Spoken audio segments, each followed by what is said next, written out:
Hello बच्चों, let's read the question. The question says which of the following are the major particulate pollutants. हमसे पूछा गया इसमें से मेजर पार्टिकुलेट पोल्यूटेंट्स कौन कौन से हैं. Statement 1 is dust, statement 2 is mist, statement 3 is smoke and statement 4 is smoke. Choose the correct statements. हमें इनमें से करेक्ट स्टेटमेंट को चूज करना है. Let's start. अगर हम की कंसेप्ट की बात करें, की कंसेप्ट, तो सबसे पहले जो ये पार्टिकुलेट पोल्यूटेंट्स होते हैं ये क्या होते हैं? Particulate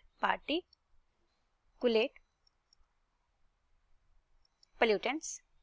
Let us understand. These are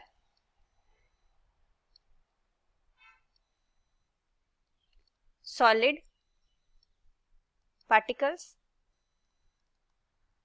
or liquid droplets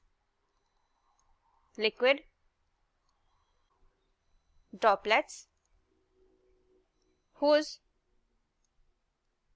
size range from 10 raised to power 10 meter to 10 raised to power minus 4 meter, such that these pollutants are not visible to naked eyes. जो particles हैं बहुत छोटे होते हैं, ऐसे कि इतने छोटे कि हमें अपनी आंखों से भी नहीं दिखाई देते. अगर हम बात करें जो हमारे पार्टिकुलेट पोल्यूटेंट्स होते हैं, ये दो तरह के होते हैं हमारे पास. ये क्या होते हैं? दो तरह के होते हैं. First one is viable particulate pollutants. Second one is non-viable particulate pollutants.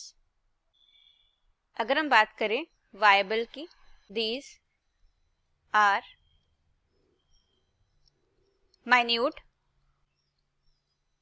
minute means very small, living particles. जो लिविंग होते हैं, जो क्या होते हैं हमारे पास, जो हमारे पास लिविंग होते हैं, जैसे कि for example bacteria, virus, algae. ये क्या कॉज करते हैं? दे कॉज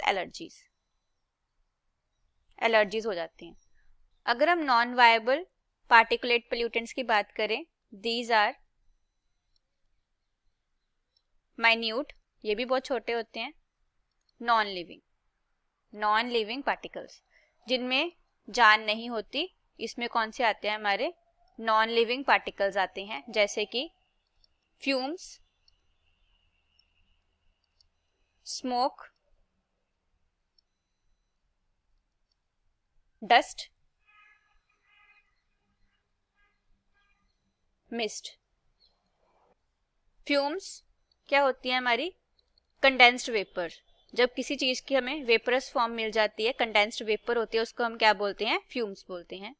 उसके बाद स्मोक तो सबने देखा है, धुआं. जब भी हम कुछ भी बर्न करते हैं, कोई फॉसिल फ्यूल को जलाते हैं, तो हमारे पास जो धुआं आता है, स्मोक क्या होता है हमारा? जब हमने फ्यूल को बर्न किया, फ्यूल इज बर्न्ड, तो हमारे पास जो भी निकलता है वो क्या होता है? हमारे पास धुआं होता है, स्मोक होता है. मिस्ट धुंध सबने देखी हुई है, सर्दियों में आती है, वो भी क्या होता है? एक तरह से पार्टिकुलेट्स होते हैं. उसके बाद last one is our dust. तो सबने, धूल तो सबने देखी हुई है, डस्ट भी क्या होती है हमारे पास? ये सब क्या है हमारे पास? पार्टिकुलेट पोल्यूटेंट्स है.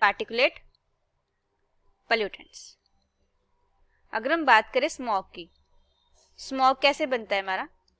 Smoke plus fog. तो ये क्या हमारा पार्टिकुलेट पोल्यूटेंट ही हो, क्योंकि स्मोक क्या होता है? हमारे पार्टिकल्स होते हैं. ये जो धुएं है उसमें ब्लैक से पार्टिकल्स होते हैं, सूट पार्टिकल्स होते हैं, जिनको हम बोलते हैं सूट पार्टिकल्स. तो जो हमारे पास स्मॉग होगा, स्मॉग भी क्या होगा? एक पार्टिकुलेट पोल्यूटेंट ही होगा, particulate pollutant. Let us mark the answers now. Particulate, तो हमारे पार्टिकुलेट पोल्यूटेंट्स कौन कौन से हो गए? डस्ट भी होगा, मिस्ट भी होगा, स्मोक भी होगा एंड स्मॉग भी होगा, क्योंकि स्मोक जो है स्मोक प्लस फॉग से बनता है, और स्मोक क्या होता है हमारा? स्मोक जो होता है हमारा पार्टिकुलेट पोल्यूटेंट होता है, पार्टिकुलेट। तो हमारा आंसर क्या हो जाएगा? Option D. Option D is the correct answer of our question. I hope you will understand. All the best.